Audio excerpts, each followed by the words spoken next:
Kita kan tahu ya, dalam tradisi Islam itu ada banyak banget malaikat dengan tugas-tugas yang mulia. Tapi ada satu nih malaikat yang ceritanya tuh wah kuat banget, serius banget, sampai-sampai dia dikenal sebagai sosok yang beda dari yang lain. Nah inilah kisah malaikat Malik, sang penjaga gerbang neraka. Pernah kebayang nggak sih ada malaikat yang sama sekali nggak pernah senyum? Coba deh pikirin sebentar. Sosok dari surga, diciptakan dari cahaya tapi nggak ada senyum sama sekali. Inilah misteri utama yang menyelimuti malaikat Malik, dan dari sinilah kita akan mulai kupas tuntas ceritanya.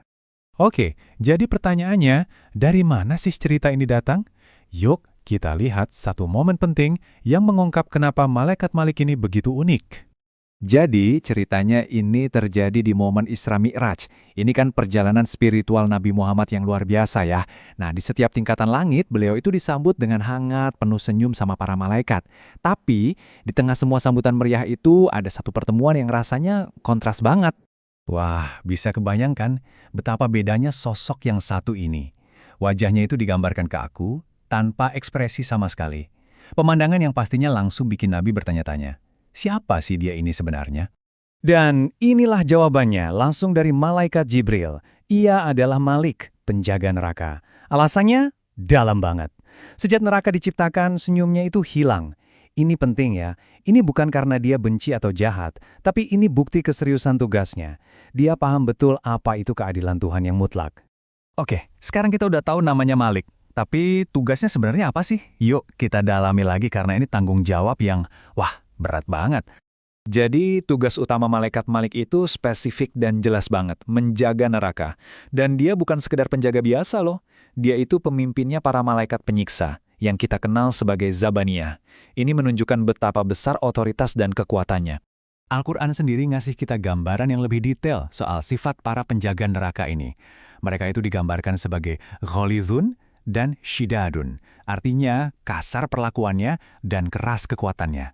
Tapi, poin yang paling penting, yang paling krusial, ada di bagian akhir. Mereka itu patuh total. Jadi kekerasan mereka itu bukan karena mereka jahat, sama sekali bukan.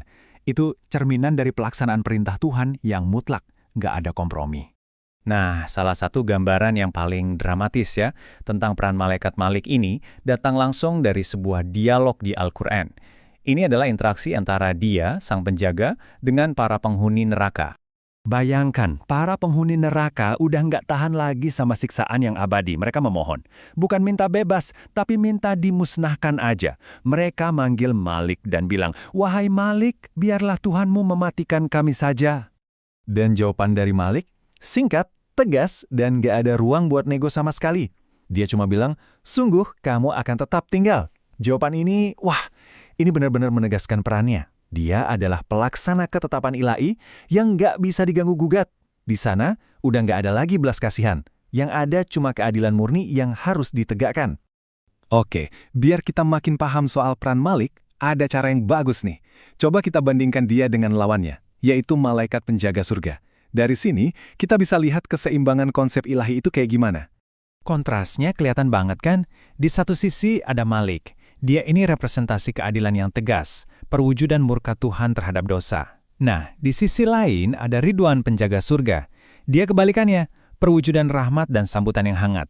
Mereka ini kayak dua sisi dari satu koin yang sama, menunjukkan betapa seimbangnya keadilan dan rahmat Tuhan. Terus, mungkin kita jadi mikir ya, buat apa ada kisah yang kayaknya kelam dan serius banget ini? Apa pelajaran yang bisa kita ambil dari cerita malaikat Malik? Nah, kisah ini sebenarnya mengarahkan kita ke satu konsep penting banget, namanya muhasabah. Apa itu? Muhasabah itu tindakan kita buat introspeksi diri, merenungkan perbuatan kita sendiri. Jadi cerita tentang Malik ini berfungsi sebagai pengingat bahwa nanti akan ada hari pertanggungjawaban. Jadi pada akhirnya, inilah intinya. Sosok Malik yang tegas, yang nggak pernah senyum itu, bukan ada untuk menakut-nakuti kita tanpa tujuan. Sama sekali bukan. Justru dia adalah pengingat yang sangat kuat tentang adanya konsekuensi dari setiap perbuatan. Ini kayak panggilan buat kita supaya sadar akan keadilan Tuhan dan pentingnya menjalani hidup di jalan yang benar. Jadi, kalau kita renungkan lagi, kehadiran sosok seperti Malik yang jadi simbol keadilan tanpa kompromi pada akhirnya mengajarkan kita sesuatu yang fundamental, bahwa keadilan ilahi itu mutlak, serius, dan jadi bagian yang gak terpisahkan dari iman, sama pentingnya dengan rahmatnya. Nah, Ini jadi pemikiran yang dalam ya untuk kita renungkan bersama.